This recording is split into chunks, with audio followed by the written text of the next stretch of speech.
Hey there, I am offering creative programming classes on this channel where I will teach you Java programming from the ground up. Whether you are a beginner or looking to sharpen your coding skill, join me on this programming journey. Let's start our topic. तो हमारा topic जो है वो future of Java है, जिसमें previous video में हमने क्या देखा था कि जावा का कुछ फीचर देखे थे, जैसे में सिंपल और ऑब्जेक्ट ओरिएंटेड। तो सिंपल क्या था, सिंपल जावा को हम लोग सिंपल कैसे बोलते हैं, फिर जावा ऑब्जेक्ट ओरिएंटेड लैंग्वेज है या नहीं, जावा प्योरली ऑब्जेक्ट ओरिएंटेड लैंग्वेज है या नहीं, ये सारा जो है हम लोग पिछले वीडियो में डिस्कस कर चुके हैं।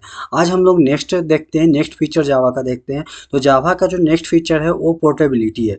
पोर्टेबिलिटी क्या होता है, तो जैसे कि if a program its the same result on every machine then that program is called a portable. कहने का मतलब कि वैसा प्रोग्राम जो उसको एक मशीन पे लिखे और वो सारे मशीन पे रन करे, वो उसको क्या बोलते हैं, उस प्रोग्राम को पोर्टेबल बोलते हैं। तो जावा जो है पोर्टेबल लैंग्वेज, एक हाईली पोर्टेबल लैंग्वेज है। क्यों? क्योंकि इसका जो बाइट कोड होता है ना, उसको कैरी कर सकते हैं किसी भी प्लेटफॉर्म पे। ठीक है, अब आता है पोर्टेबल और प्लेटफॉर्म इंडिपेंडेंट। पोर्टेबल का जो थोड़ा पॉइंट जो नहीं बता पाए वो प्लेटफॉर्म इंडिपेंडेंट में बताते हैं। जावा byte code is not a machine dependent. जैसे हम क्या बोले कि जावा बाइट कोड को क्या है, हम एक मशीन से दूसरे मशीन पे ले जा सकते हैं, मतलब उसको कैरी करके किसी भी मशीन पे रन करवा सकते हैं। तो इसलिए कहा जाता है कि जावा को जो बाइट कोड है वो मशीन डिपेंडेंट नहीं है, मतलब किसी भी मशीन पे डिपेंड नहीं करता है। It can be done on any machine with any processor and any operating system. मतलब जो है ये जो बाइट कोड है ना, वो किसी भी मशीन पे किसी भी प्रोसेसर के साथ या किसी भी ऑपरेटिंग सिस्टम में इजीली रन कर सकता है।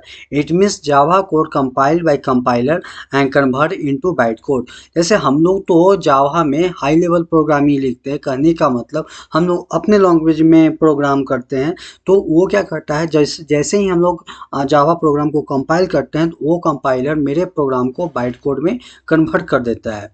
ठीक है, तो वो जो this byte code platform independent code because it can be run on multiple platform. ये जो बाइट कोड होता है ना, वो प्लेटफॉर्म इंडिपेंडेंट होता है। अब प्लेटफॉर्म डिपेंडेंट और प्लेटफॉर्म इंडिपेंडेंट का मतलब क्या हुआ, जैसे में अगर कोई प्रोग्राम हम सी लैंग्वेज में लिखते हैं, तो मान लो कि जैसे अभी हम विंडोज 11 यूज करते हैं, कोई भी प्रोग्राम सपोज डेट कि टू ऐड एक प्रोग्राम लिखे हैं जिसमें 2 नंबर को ऐड किए हैं, और वो किस पे लिखे हैं, विंडोज 11 पे, और हम सेम प्रोग्राम को चाहे कि उसको लाइनक्स पे रन करें, तो वहाँ एरर देगा, ज़्यादा संभावना एरर देगा। क्यों? क्योंकि उसको जो है ना कंपाइल होने के बाद में डायरेक्ट मशीन लैंग्वेज में कन्वर्ट हो जाता है, जिसके वजह से क्या है, जिस मशीन पे वो कोड लिखा गया उसी मशीन को समझ में आता है। बट जो ये जो जावा है ना, जावा जो कंपाइल करता है, तो कंपाइल करने के बाद वो बाइट कोड में कन्वर्ट होता है, और वो बाइट कोड है वो किसी भी मशीन के, जैसे अगर हम विंडोज़ में अगर मान लो कि विंडोज़ में कोई प्रोग्राम लिखते हैं, सेम प्रोग्राम को उठा करके अगर हम लोग लाइनक्स पे रन एग्जीक्यूट करवाते हैं या फिर यूनिक्स पे एग्जीक्यूट करवाते हैं, सारे जगह पे सेम आउटपुट देगा। इसलिए जावा को कहा जाता है कि राइट वंस रन एवरीवेयर। कहीं एक जगह पे लिखिए और रन जो है सारे जगह पे कीजिए। अब जो है दूसरा फीचर जावा का क्या है, वो है सिक्योर। अब सिक्योर एक बहुत बड़ा इशू है। जिस तरीक़ा से हमने प्रीवियस वीडियो में ये डिस्कस किया था पॉइंटर के बारे में, तो पॉइंटर क्या करता है था कि एड्रेस आसानी से बता देता था, जिसके वजह से जो है वायरस अटैक या भी कोई भी हैकर आसानी से एड्रेस प्राप्त करके उसको क्या कर लेता था, उस एड्रेस को एक्सेस करके हैक ईजिली कर सकता था। इसमें जो है वायरस को लेकर के या किसी भी इंटरनेट के जरिए जो है इंटरनेट के जरिए जो भी जावा प्रोग्रामिंग के साथ काम होता है, वो सारे को एलिमिनेट किया है जावा। और कुछ पॉइंटेड भी हैं, जैसे में कि Java is no explicit pointer. कहने का मतलब कि जावा के अंदर पॉइंटर जो है वो नहीं है। क्यों नहीं है, ये कैसे है, ये प्रीवियस वीडियो में ऑलरेडी डिस्कस किया हुआ है। क्या है it has a byte code verifier which check the code fragments for any illegal code that violate the access right. ये क्या करता है, बाइट कोड जब हम लोग कंपाइल करते हैं और वो बाइट कोड में कन्वर्ट होता है, तो वो क्या करता है, वो चेक करता है कोड फ्रेगमेंट को कि क्या जो ये कोड है इलीगल है या फिर लीगल है। Java add a class loader which separate the class for a package. Java separate package of the local file system for import once from a network. Java जो है एक सेपरेट क्लास लोडर को, class package को एक local file system में import करता है, किसके लिए, नेटवर्क पे इशू, नेटवर्क को इशू मतलब लोड करने के लिए क्लास लोडर को। Program are run in virtual machine sandbox. जो प्रोग्राम्स हैं वो वर्चुअल पे ही रन करता है, क्योंकि बाइट कोड जो है क्या कंपाइल करता है, कंपाइल करने के बाद बाइट कोड में कन्वर्ट होता है, उस पर इंटरप्रेटर आते हैं, इंटरप्रेटर भी आगे डिस्कस करेंगे। It is security manager that define the access of a Java classes. जो सिक्योरिटी मैनेजर है वो क्या करता है, जावा क्लास को एक्सेस करता है, चेक करता है सारे डिटेल्स में।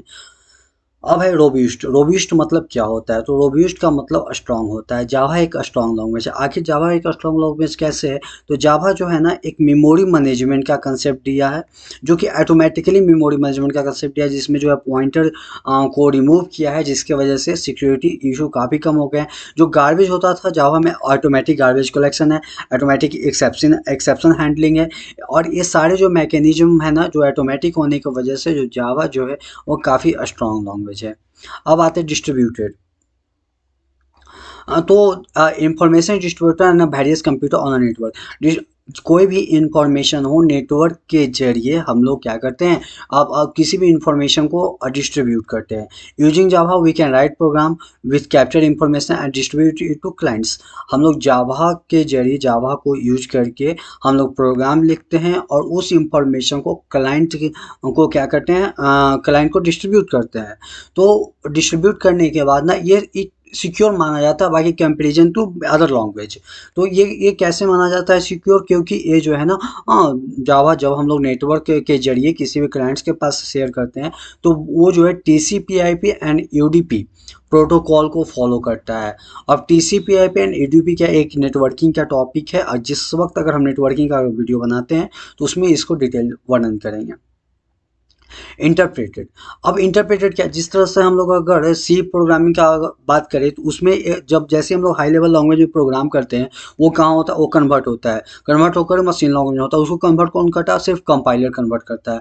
और अगर C++ की बात करें तो उसमें भी सिर्फ कंपाइलर कन्वर्ट करता है। पर जावा में कंपाइलर और इंटरप्रेटर दोनों होते हैं। ये जावा कंपाइलर इंटरप्रेटर है क्या, तो ये ट्रांसलेटर है, जो कि हाई लेवल लैंग्वेज को किस में चेंज करता है, लो लेवल लैंग्वेज में चेंज करता है। ठीक है।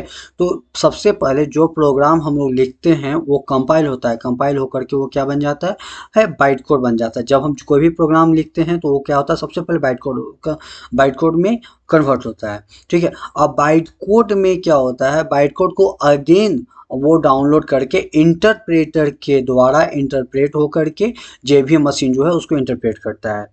If we take any other language, only one of the interpreter and compiler is to execute the program। अभी जैसा मैंने बताया कि किसी भी और अदर लैंग्वेज में, जैसे C++ की बात की जाए तो उसमें या तो कंपाइलर या फिर इंटरप्रेटर ही होता है। क्यू बेसिक हो गया तो उसमें सिर्फ इंटरप्रेटर है। इंटरप्रेटर क्या होता है, तो वो लाइन बाय लाइन चेक करता है। कंपाइलर क्या होता है, होल प्रोग्राम को एक बार चेक करता है और कन्वर्ट करता है। तो जावा में दोनों होते हैं, कंपाइलर भी और इंटरप्रेटर भी। सबसे पहले कंपाइलर क्या है, कंपाइल करके वो बाइट कोड में चेंज कर देता है। उसके बाद इंटरप्रेटर जो है JVM की मदद से उसको इंटरप्रेट कर देता है। अब डिस्कस कर जावा जो है डायनेमिक है। अब जावा डायनेमिक कैसे है, तो अभी हम डिस्कस किए थे कि जावा में सारा चीज़ डायनेमिक होता है। जैसे में ये क्या है, डायनेमिक मेमोरी मैनेजमेंट। जावा के अंदर जो मेमोरी मैनेजमेंट हो वो ऑटोमेटिक होता है, ऐसे थ्रू गार्बेज कलेक्शन के through. The JVM Java virtual machine automatically handle memory allocation deallocation. जो JVM है जावा वर्चुअल मशीन है वो ऑटोमेटिक कर सकता, मेमोरी एलोकेशन या मेमोरी डीलोकेशन को वो ऑटोमेटिक हैंडल कर सकता है। Making memory management dynamic and efficient.